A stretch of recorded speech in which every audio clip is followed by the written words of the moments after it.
Kühler, il y a en ce moment un véritable cocktail d'histoire autour du Barça. Hansi Flick doit avoir une discussion sérieuse avec les cadres de l'équipe après ses propos sur l'ego dans le vestiaire.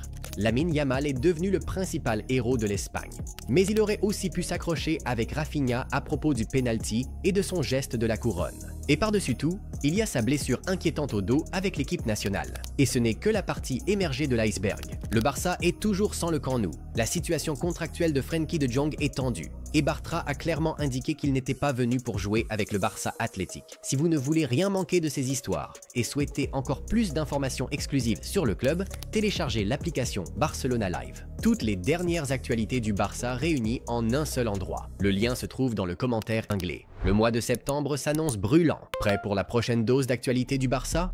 Alors, allons-y. Lamine mène le début tranquille de l'Espagne en Bulgarie. Les gars, l'Espagne a entamé ses qualifications pour la Coupe du Monde par une victoire convaincante 0-3 en Bulgarie. Et qui a été le principal héros? Bien sûr notre Lamine Yamal. Il a été impliqué dans les 3 buts et a une fois de plus prouvé qu'il n'est plus seulement un talent. Il est le visage de la nouvelle Roja. Dès la 5e minute, il a détruit les défenseurs et lancé l'action conclue par Oyarzabal. Ensuite, une autre attaque est venue de son côté. Chukwueze l'a envoyé au fond des filets. Et puis, avant la mi-temps, Lamine a tiré un corner que Merino a repris de la tête pour inscrire le 3e but. Le pauvre Nürnberg n'a pas pu arrêter Yamal, même avec les 2 bras, un véritable cauchemar pour la défense bulgare. Et le stade Vasil Levski, plein à craquer, a vite compris que ce gamin était inarrêtable. Les statistiques parlent d'elles-mêmes. Yamal a été le moteur de tout le jeu espagnol, créant des occasions, pressant, provoquant des erreurs. Même lorsqu'il ne marquait pas lui-même, c'était lui qui lançait les attaques. Et en réalité, l'Espagne aurait pu marquer davantage, mais Vucetich, dans les buts, a réalisé des miracles. Mais ce qui compte le plus pour nous, les Kühler, c'est ceci. Le Barça a une fois de plus offert à la Roja un leader, et il s'appelle Lamine Yamal. Alors, Kühlers, qu'avez-vous pensé de son match? Lamine Yamal semble s'être blessé lors du match Espagne contre Bulgarie. Les gars, un moment inquiétant à la fin du match de l'Espagne. Lamine Yamal a quitté le terrain en se tenant le dos. Il souffrait visiblement, et tout le monde l'a remarqué. Les journalistes ont immédiatement tiré la sonnette d'alarme. Antonio Romero du Diario Sport a déclaré « La seconde mi-temps était inutile », tandis que Dani Garrido a ajouté « Regardez, Lamine Yamal se tient le dos. Espérons que ce n'est rien de grave ». Le Barça ne peut pas se permettre de perdre Lamine en ce moment, avec d'importants matchs de Liga et de Ligue des Champions qui arrivent en septembre. Kühlers, avez-vous aussi ressenti ce frisson en voyant ce moment? Espérons que ce n'est rien et que Lamine sera même prêt pour le match contre la Turquie.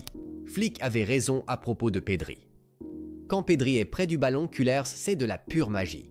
La saison dernière, il est devenu le patron du milieu de terrain de Flick, prouvant qu'il a sa place parmi les meilleurs meneurs de jeu du monde. Avec l'Espagne, il était souvent placé plus haut, perdant ainsi sa principale force, le contrôle du jeu. Mais contre la Bulgarie, il était évident que l'équipe devait passer par Pedri. En jouant plus près de Zubimendi, il a pris le contrôle total pendant que Merino et Oyarzabal attaquaient. 133 ballons touchés, 109 passes réussies sur 119, soit 92%, 2 passes clés, 7 longues passes. Flick avait raison à propos de Pedri. Êtes-vous bien d'accord, monsieur de la Fuente? In 1, Lewandowski ne brille pas vraiment pour son retour. Les gars, à Rotterdam, les Pays-Bas avec Frenkie de Jong ont dominé, mais la Pologne a arraché un match nul 1-1. Lewandowski semblait en difficulté pour son retour, n'a créé aucune occasion et a été remplacé à la 63e minute. Une vraie déception pour le capitaine du Barça. Dumfries a ouvert le score sur un corner de Depay, mais à la 80e minute, Mati Cash a égalisé pour sauver la Pologne. Bargi. Je ne suis pas venu au Barça pour jouer en réserve. Il y a eu beaucoup de rumeurs autour de Ronny Bargi ces derniers jours, disant qu'il pourrait commencer avec le Barça Athletic, mais le Suédois a lui-même clarifié la situation. Je n'aurais pas signé au Barça si c'était pour jouer avec l'équipe B. J'ai déjà joué plus de 100 matchs avec l'équipe première, et je n'accepterai jamais de jouer en réserve. Tout ça, c'est inventé, a déclaré Ronny alors qu'il était avec les U21 suédois. La confiance de Bargi. Depuis le tout début, le plan était unique. L'équipe première. Toutes les rumeurs sur la réserve sont fausses et les problèmes d'inscription. Il dit que ce n'est rien de nouveau pour le Barça. Le club prépare la garantie financière afin que Rooney soit déjà disponible pour Flick et dans la liste officielle de l'effectif du Barça Athletic publiée cette semaine, son nom n'apparaît nulle part. Le Barça a une discussion en attente. Cullers, le début de saison du Barça semble correct sur le papier, 7 points sur 9. Mais pour Hansi Flick, ce n'est pas suffisant. Après seulement 3 matchs, l'entraîneur allemand n'a pas mâché ses mots. Il a critiqué l'équipe après le match nul contre le Rayo, et même après les victoires contre Majorque et Levante. Ces mots, affirmant que l'ego tue le succès, sont tombés comme une bombe. Flick a laissé entendre que certains joueurs pensent plus à eux-mêmes qu'à l'équipe. Dans le vestiaire, cela a été un choc. Les joueurs estiment qu'ils sont totalement engagés et ne comprennent pas à qui exactement l'entraîneur faisait référence. Les réactions. Pedri a déclaré « Il faudra lui demander, je ne sais pas de qui il parlait. » Dani Olmo. « On peut être meilleur ou moins bon, mais l'objectif est le même, l'équipe. » Et Lamine Yamal, toujours direct, a déclaré « Je ne pense pas que ce soit une question d'ego. Nous n'avons simplement pas commencé avec l'intensité avec laquelle nous avons terminé. Nous sommes une équipe jeune qui veut toujours plus. Cela crée des tensions.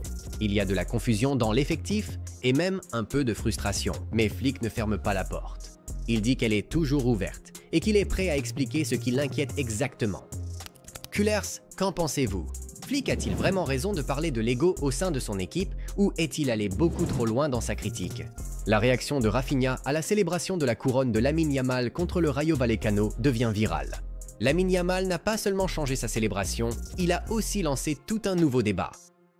Lors du match contre le Rayo Vallecano, il est en fait allé voir Rafinha et lui a demandé de tirer le penalty. Le Brésilien lui a donné le ballon et Lamine a marqué avant de sortir sa nouvelle célébration de la couronne. Rafinha avait l'air perplexe, d'abord face à la célébration elle-même, puis au moment du penalty.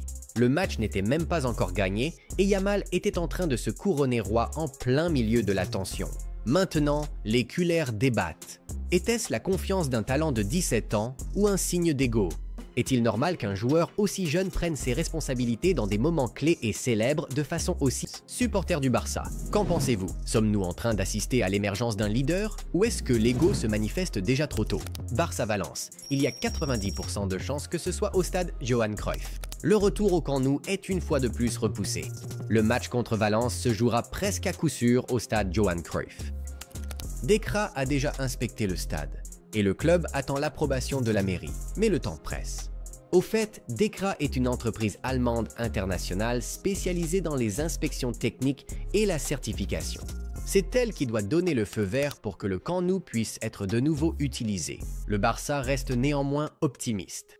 Le match à domicile contre Getafe le 21 septembre devrait déjà se jouer au Camp Nou, mais en Ligue des Champions, les exigences sont plus strictes, ce qui signifie que le choc contre le PSG le 1er octobre aura très probablement lieu au stade olympique de Montjuïc. De Jong en danger. Le temps presse pour le Barça. Des nouvelles inquiétantes concernant Frenkie de Jong. Dans seulement 4 mois, il sera libre de négocier avec d'autres clubs. Son contrat court jusqu'en 2026, mais dès janvier, il pourra discuter avec des prétendants, Arsenal surveillant la situation et le PSG étant à l'affût.